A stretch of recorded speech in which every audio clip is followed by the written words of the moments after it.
Good evening and welcome to Sunset News this Friday evening. As always, we bring you news, community stories, economics, weather and sports. I am Glenora Shipura. In the news tonight, anti-corruption activist Professor Chuma Nukowoloko is one of the speakers at the transparency and whistleblowing discussion at the corporate governance Indaba taking place in Windhoek. Jemima Biekas reports. The story starts when I was 2 years old. My father had his first profound experience with corruption. I'll tell you this if you promise not to tell anyone. My father sleeps in my village, my garden in the village, so he's not likely to hear it unless you tell him. So is that a promise? Yes. Thank you. So my father told me that when I was about 2 years old, I only had an elder sister. She just called while I was here. So my mother was going to take a test for a driving license. So when they got there, the two of us children were in the back of the car. My father was driving. The tester turned out to be my father's kinsman. Now you know how powerful it is when you get to a civil service office and there's a friendly face behind the door. That was it. My father was almost certain that he would get a license today. So my father and my mom went out to do the driving test with the tester, who was my father's kinsman. And when she got back, my father asked, will he get a license? The man was a very clever man. He asked my father, are those your children? He said, yes. And your wife will obviously do the school run? He said, yes. And he said to my dad, if you want a license right now, I'll give it to you. But if she's going to do the school run with your most precious children, I'll also give you a choice that she could come back next month and do the test, or you take the license right now, it's your call. And you can guess what choice my father took. So that's a profound experience with corruption. On that occasion, my father decided to come back the next month. But it's not every time corruption is spelled out to us in these terms, in which it shows our self-interest in not being corrupt. Most of the time, we settle for the four-wheel drive. Rather than fix the road, we'll take the four-wheel drive, we'll give our brothers and sisters and friends the four-wheel drives. Rather than fix the hospitals, we'll take the foreign trip abroad, right? Because corruption is a slippery road. But it's also a challenge for us to do the right thing. So our scenario today is about innovative solutions. So we talk about the main challenge we have, which is the issue of transparency and whistleblowing. We're talking about our contextualized scenarios. So we talk about our experience with corruption. We talk about our experience with whistleblowing. Now, one of the most interesting things we can do for ourselves is to consider the issue of our experience with artificial intelligence. Rundu-based labor consultant Linus Niwumbo, during a stakeholder meeting on the labor unrest in Rundu, said that there are security companies that approach companies with low rates, which translates to security guards being underpaid. Kenya Kambowe reports.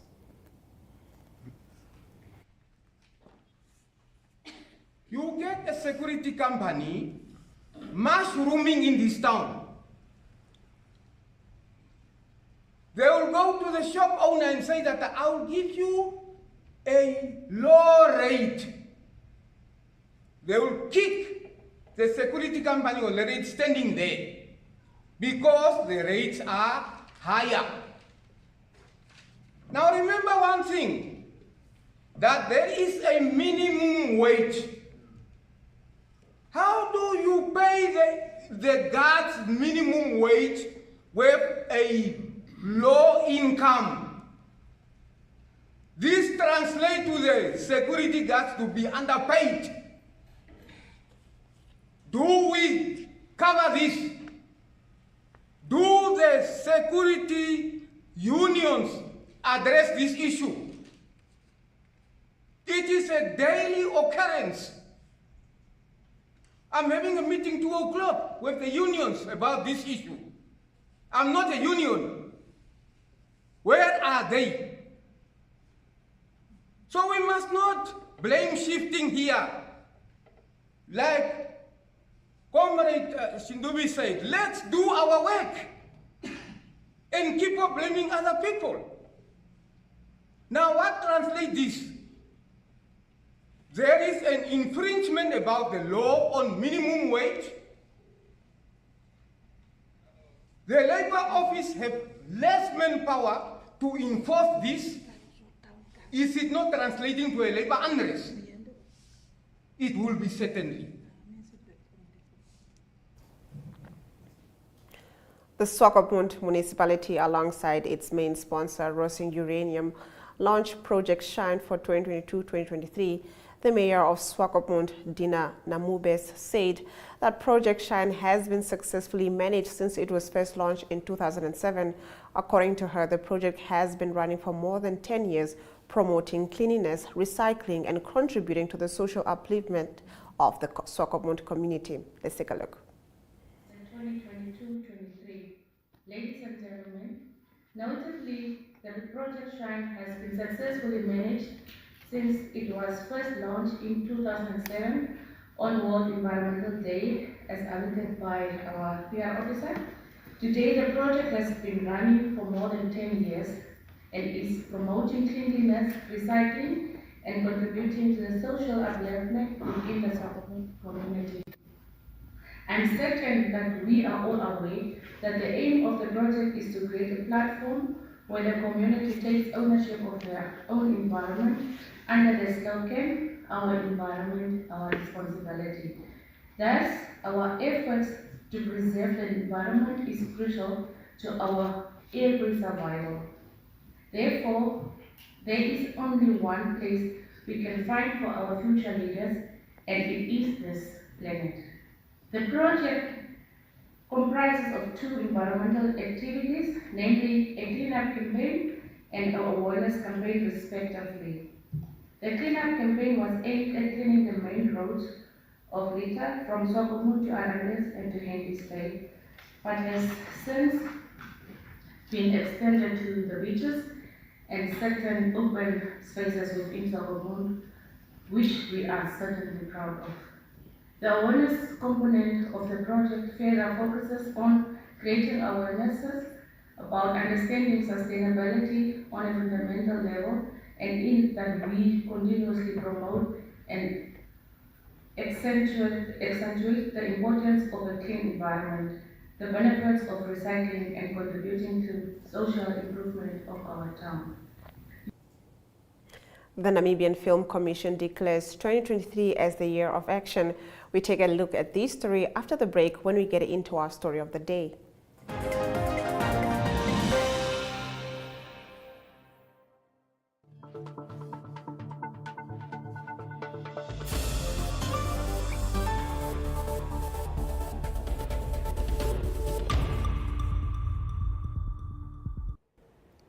Indeed, in June 2004, in my capacity as the head of state, I launched Namibia Vision 2030 and emphasized the need to be clear about where we are, where we wanted to go, and over what time frame.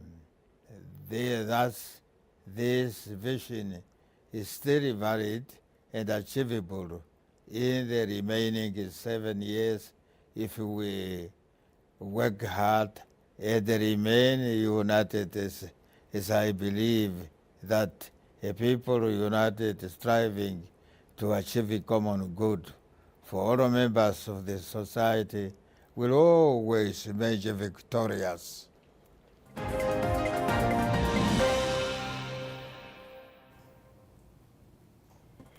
During a meeting with stakeholders in the local film industry this morning, the Namibia Film Commission declared this year as their year of action.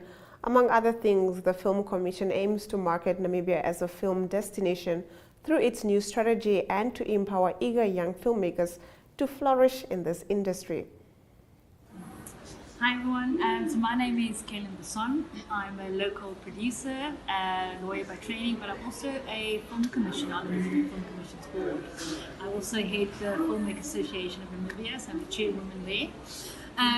So just speaking based on the NFC and the Film Commission, man, this is a year of what I like to call the year of action. So we have basically been planning, identifying our weaknesses, our strengths, identifying what the industry needs, where we can improve, where we can commend or comment, compliment rather is the right word, compliment the industry and what we can do in order to further it. This took a bit of time because we had to sit, we had some help also from a management, I think it was Greenfield management, to help the industry really steer in the right direction.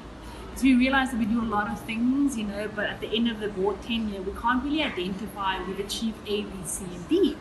And we wanted something a bit more tangible in order to say to the industry, we've done A, B, C, and D.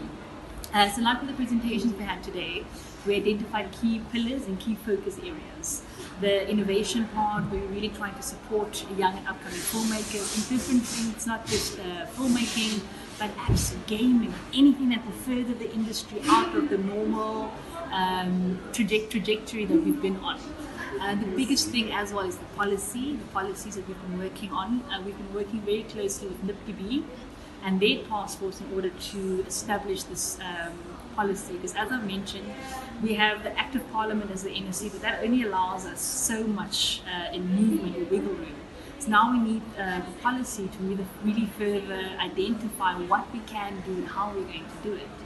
So part of our year of action for the NSC is we have a strategic plan, 3-year plan, and now we've, for instance, started the committees. We have the financial committee, the marketing committee, the IDC, which I head, which is the Industry Development Committee, which focuses on everything from co-productions, MOUs, funding for films, funding for scholarships, and these committees, their purpose is then to recommend to the board. So really trying to streamline the processes. We've been working exceptionally close with Home Affairs, like we've heard now that they have launched online applications, which is something that the NSC is now also striving towards. Because like we said, we are in 2023, we need to be able to deliver service, and what we're calling this now is service in a box, a service. We want the NSC to be the one-stop shop. When you come to the NSC and you need A, B, C, and D, we want to be able to provide you with A, B, C, and D, or direct you in the right direction of who to speak to and how to speak to them. One thing the NSC has been fighting for, or the industry at large, is incentives. Incentives such as, we went to Focus London last year, and Poland, for instance, Mauritius, have 30% incentive rebate. That means if you spend X amount of money in that country, you get 30% back. We don't have that support from government yet, so we as a commission are starting small. What we're trying to do now is entry-level incentives. So we're starting to engage with local companies, transport, accommodation, and we're trying to do deals with them. So if a local company wants to do a film and they need 5 vehicles, we would like to have an established relationship with a vehicle rental company where we say, okay, you rent from that company, it's a local, but because it's a film project, you get 5% discount. So really trying to encourage and to promote the film industry by providing these entry-level incentives, I suppose. Okay, fantastic. And currently, what are the biggest challenges in the film industry in Namibia? I mean, the biggest one, we've heard this over and over, really is the financial aspect, is one of them. So the NSC itself, like we mentioned, we only got 3 million initially, but that has now been up to 6 million. So that means we've got a bit more money to try and develop the industry. I think the other one is just not so much on the part of the government or the film commission, but really the filmmakers themselves who are working in isolation. Okay. At times we either overwhelm ourselves, but we don't share projects. I've known, or I know of some filmmakers, they would get inundated with work, and then they would recommend, listen, we're at capacity right now, but I recommend this film company, this film person. So I think that really is it. And like someone also just mentioned, is really trying to give opportunities for upcoming filmmakers. We consistently use the excuse like quality, but at which point can we have young filmmakers grow if we don't allow them on our set, if we don't have skills transfer? And then the biggest one should be the policy, I suppose. Unless there's a proper policy framework in place, as filmmakers we don't have a leg to stand on. But this is currently what the NSC is working with in conjunction with the filmmakers as well as the NIPTB task force on film in Namibia. So I think with that, working together, our film policy and our finances as well, we can curb or at least mitigate these challenges we're currently facing. Nedbank Namibia calls for all hands on deck to revive the Namibian economy. We tackle this story after the break when we cross over to economic news.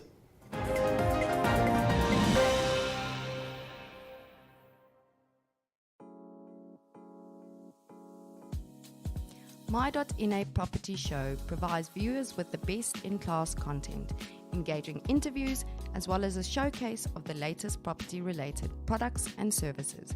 If you would like to feature your brand or your campaign on this platform, contact My.NA at synergy.com.na.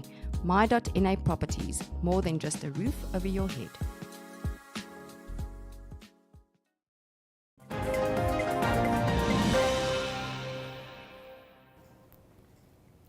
All players within the Namibia economy should align their efforts with government initiatives for reviving the economy.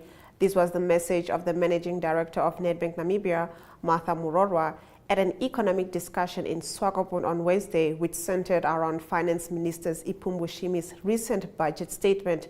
As we are all players in the Namibian economic environment, it is integral for us to familiarize ourselves with what our government, through the Ministry of Finance, is financially prioritizing, so that we also understand what role we can play in that one thing that is common for all of us, to see the people of our country prosper, Murorwa said. Let's take a look at our financial indicators. The Namibian dollar trades at 19.55 to the US and 19.55 to the euro. It trades at 22.33 to the pound and $2.67 buys you 1 Chinese yuan. Zinc is down by 0.30% and Brent crude oil is down by 2.90%, trading at $73.03 per barrel. ICC issues arrest warrant for Putin and Russian official tied to alleged deportation of Ukrainian children.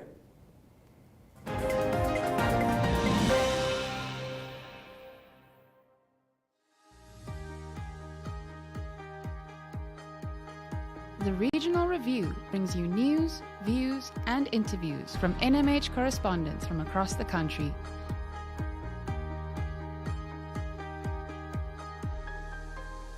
If you would like to feature your brand or campaign on this platform, contact regional@synergy.com.na.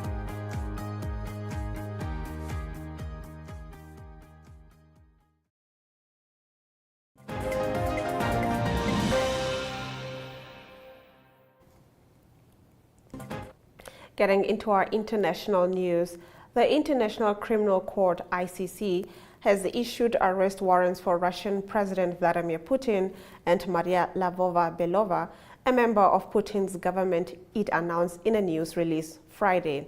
Lvova-Belova is the official at the center of the alleged scheme to forcibly deport thousands of Ukrainian children to Russia. The ICC said both Putin and Lvova-Belova are allegedly responsible for the war crime of unlawful deportation of children and that of unlawful transfer of population children from the occupied areas of Ukraine to the Russian Federation. According to the US and several European governments, Putin's administration has carried out a scheme to forcibly deport thousands of Ukrainian children to Russia, often to a network of dozens of camps where the minors undergo political re-education. Lvova-Belova's efforts specifically include the forced adoption of Ukrainian children into Russian families, the so-called patriotic education of Ukrainian children, legislative changes to expedite the provision of Russian Federation citizenship to Ukrainian children, and the deliberate removal of Ukrainian children by Russia's forces, the US Treasury said in September.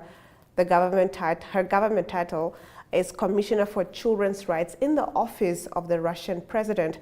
The ICC statement on Friday said there are reasonable grounds to believe that Mr. Putin bears individual criminal responsibility for the aforementioned crimes, both for having committed the acts directly or through others in his command and for his failure to exercise control properly over civilian and military subordinates.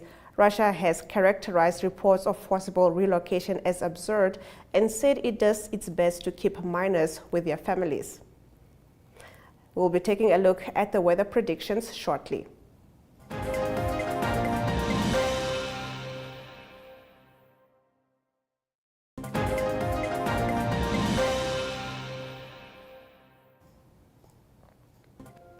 For tomorrow, sunny and hot weather is expected in the north, with Nana at 34 degrees maximum and Ruacana at 34 degrees.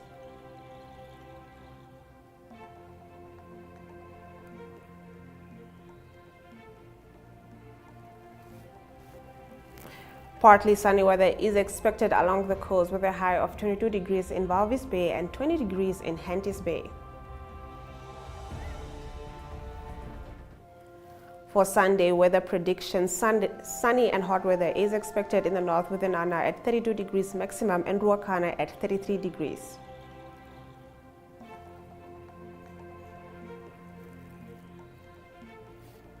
Partly sunny weather is expected along the coast, with a high of 20 degrees in Walvis Bay and 20 degrees in Henties Bay as well.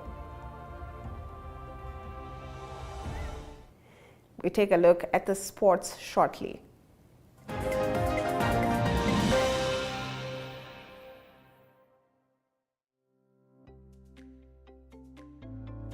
Straight Talk is a debate competition for high school learners and a spelling competition for primary school learners, mostly focusing on current affairs among the youth.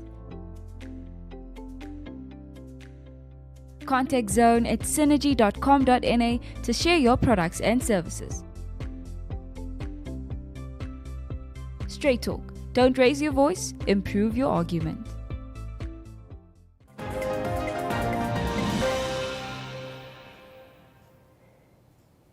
Getting into our sports news, after 4 years and 126 one-day international cricket matches between 7 emerging nations, the ICC World Cup League 2 came to a dramatic finish on Thursday with a decisive win for Nepal against the United Arab Emirates. Asif Khan, batting at number 7 for the Emirates, struck 101 unbeaten runs off only 41 balls, the fastest ever century for an associate nation, to take the visitors to a formidable total of 310 for 6. Consequently, Nepal overtook Namibia in third position and progressed directly to the World Cup qualifier in Zimbabwe this June, along with Scotland and Oman from League 2, the bottom 5 from the Super League and 2 qualifiers from the playoff.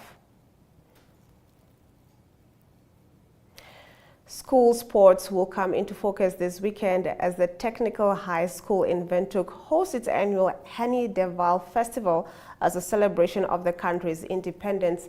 Netball teams will compete in the age groups under 15, under 17 and under 19, while the rugby competition includes under 15s and under 19s.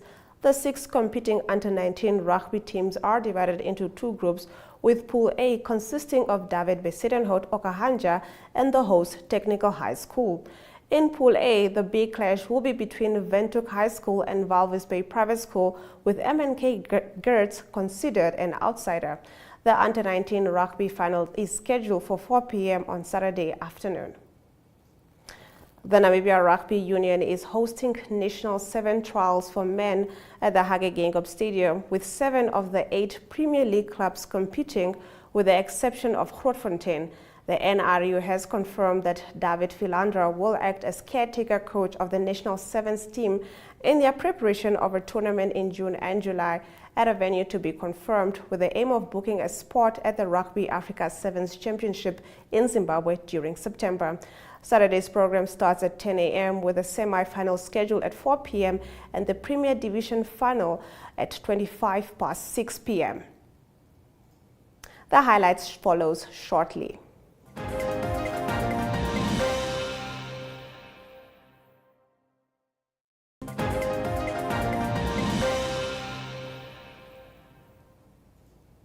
Let's take a look at the news highlights from today's broadcast. Anti-corruption activist Professor Chuma Nukuoloko is one of the speakers at the transparency and whistleblowing discussion at the corporate governance Indaba taking place in Windhoek. The Swakopmund municipality, alongside its main sponsor, Rosing Uranium, launched Project Shine for 2022 to 2023. The mayor of Swakopmund, Dina Namubes, said that Project Shine has been successfully managed since it was first launched in 2007. After 4 years and 126 one-day international cricket matches between 7 emerging nations, the ICC World Cup League 2 came to a dramatic finish on Thursday with a decisive win for Nepal against the United Arab Emirates. And with that, we've come to the end of the broadcast. Make sure you join Sunset News on Facebook, on all the Animate platforms on weekdays, as well as on our website, OneUpTwo.com. Sunset News screens on DSTV channel 285 and GoTV channel 94 every weekday, and on Sundays from 7:30 p.m. to 8 p.m. I am Glenora Shipura, and this has been Sunset News. Don't end your day without us.